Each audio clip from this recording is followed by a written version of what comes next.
ladyship, the appearance is as follows. Miss Hui Gishui is present for the prosecution. My lady, I'm present. Mr. Ezekiel Award is present for the victim's family. Present, hello. My name is Kibukumi. I appear for the first accused, together with Miss Mwanzia.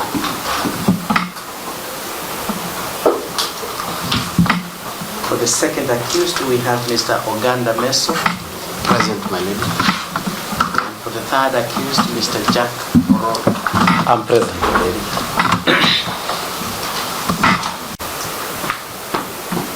Informing me that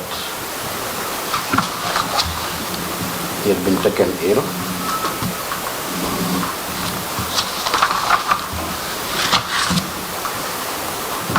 and that he was going to the hospital for medical treatment, after which he would make travel arrangements to be able to attend court on Friday, that is today.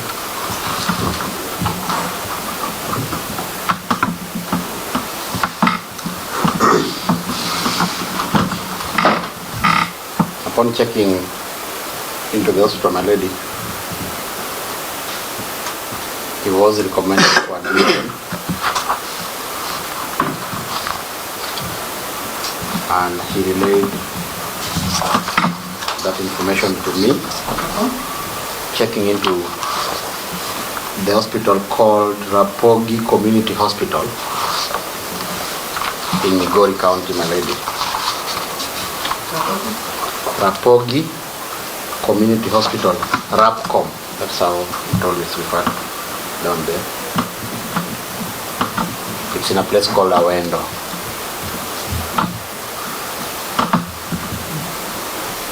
Upon checking in there, my lady, he was, the doctors recommended that he be admitted. And my lady, to that effect, I did write to court by our letter dated 19th February 2026.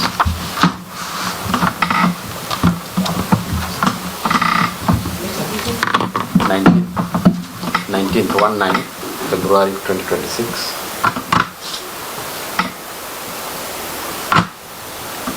My lady, the letter was copied to all the counsel, including the prosecution. My lady, as we speak, the second accused is still admitted in hospital.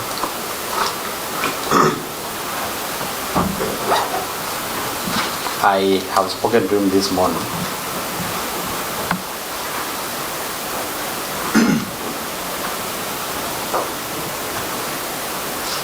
Already, for obvious reasons, there is still not before you any proof of medical records because he's still in hospital and undergoing treatment.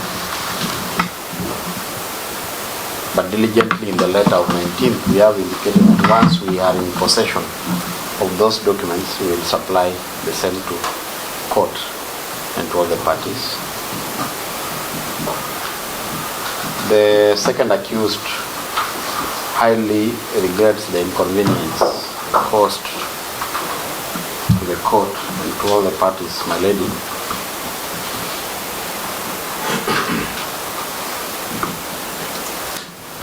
He had not wished to be the reason why perhaps today's session will be delayed. That will propose to court that we can dispense with his presence because today's session is simply to highlight submissions. Either we dispense with his presence, my lady, even as we highlight on his behalf. And if that will be contentious, then we'll be kind to ask for an adjournment. I was speaking to senior counsel this morning of the repercussions of the second accused substance.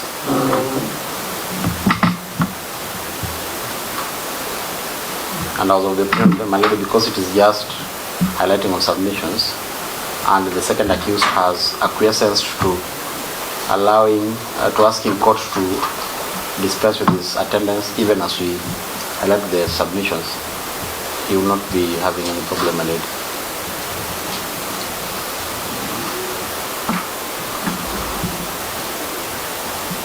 A copy of this letter, my lady, is with the court assistant.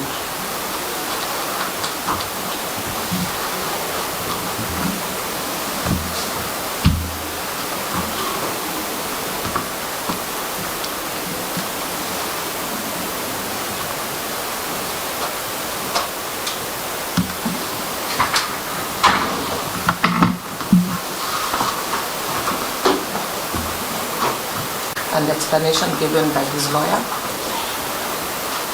Do not, my lady, is concerned that there is no documentation before you, even an admission note. This would have been at least appropriate.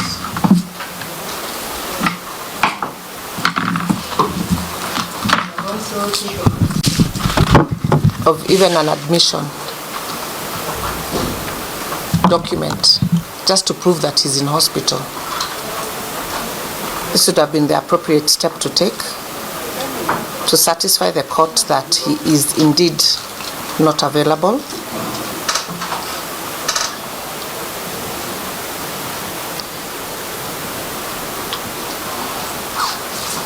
My lady, the second accused has stated that he's ready to, the second accused counsel has stated that the accused person has said that we can proceed with the highlighting. My lady, the only problem is that we have nothing from the accused person telling us that at this late stage. So,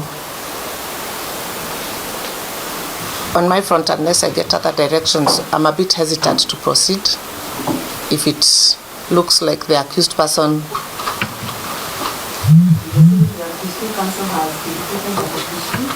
that accused, the second accused, accused 2, is ready to proceed with highlighting without his absence. Without his presence. Without his presence, sorry.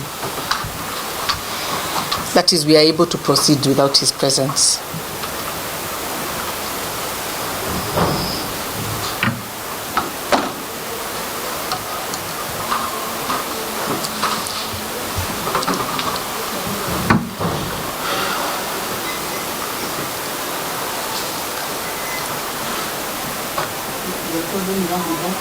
My lady, the only issue I have at the moment is that we don't have the sentiments of the accused person, even in writing or even on virtual,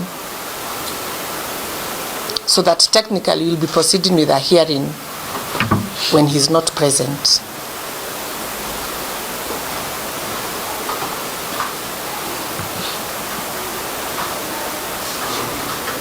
And I would not like that to be an appealable issue as we move forward. Just technically.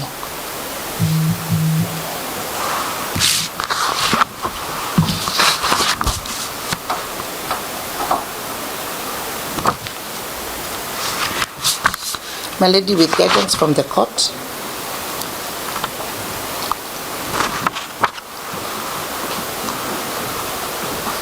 I'd be seeking something in writing, or just to say we can proceed, or we take another date, my lady, or we all forfeit the highlighting so that it doesn't look like we have proceeded without him being present.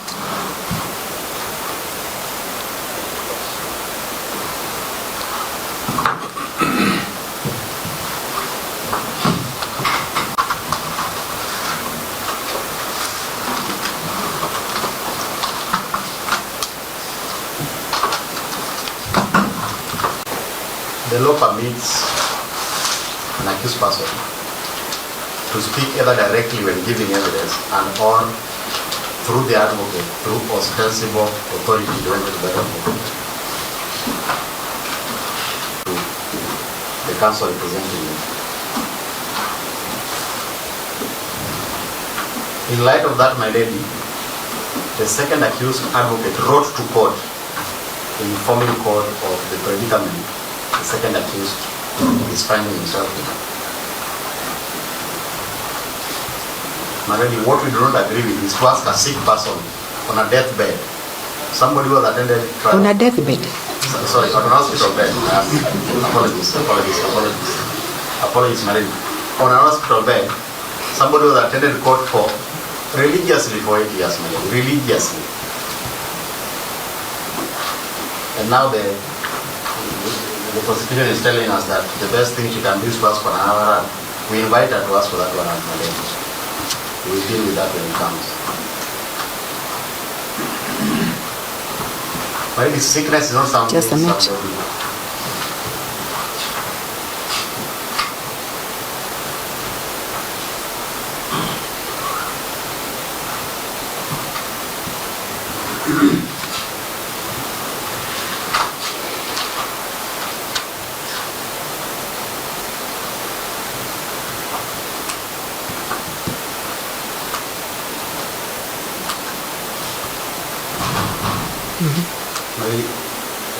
Nobody premeditated sickness, and the normal conduct of how an hospital operates is you get admitted, and then all your medical records are put in hospital file.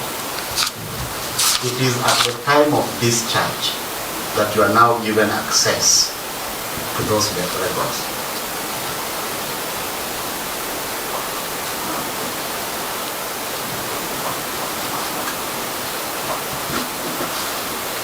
Already I have clearly indicated to court that the accused is still in hospital even as we speak.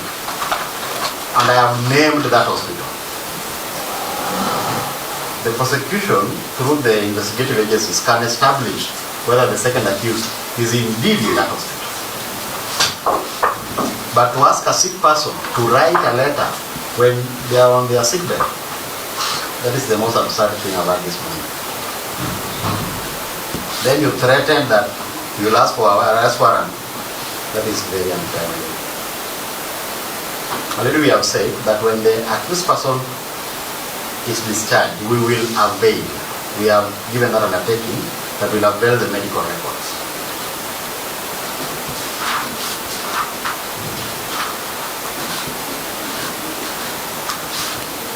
So what is the great evil here? For the accused person to fight for his health first, and then come to court later, or write letters because the prosecution does not believe he's sick.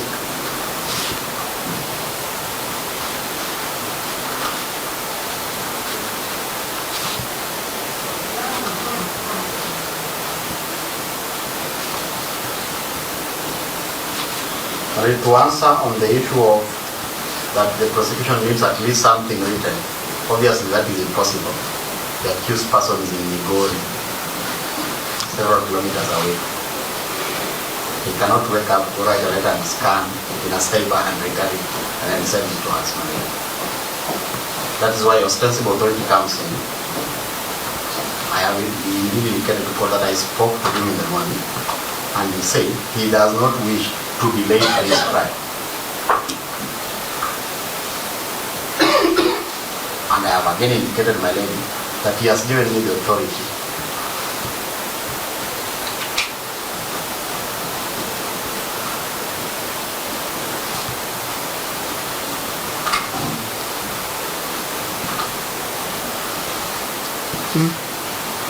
And I have indicated that he's giving the authority that if he does not wish to delay trial,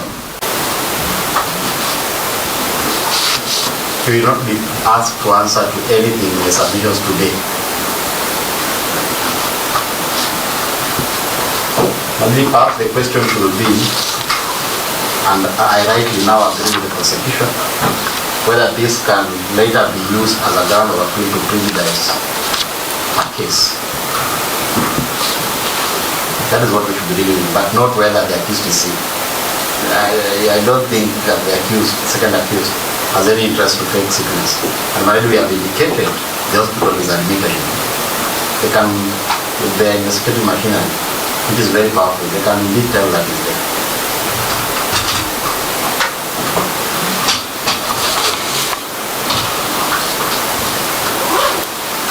Already I have heard the prosecution try to say that the accused will appear virtually. Really? But then virtually. Email attaching the letter before court was done yesterday morning. So, my lady, with those two remarks, I'm very disappointed in the prosecution. In how he's handling, he's trying to trivialize the issue of the second acute sickness when he has come out in good faith and has explained my letter. I respectfully submit.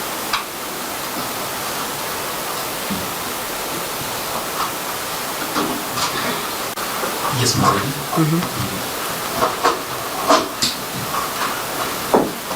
So on the issue of whether the highlighting and proceeding the absence of the second accused, I take guidance from senior counsel to his submissions. On the issue of whether we are willing to forego highlighting, I confirm in the affirmative. We are ready to forego the highlighting so that we take a judgment date if the court shall so initiate.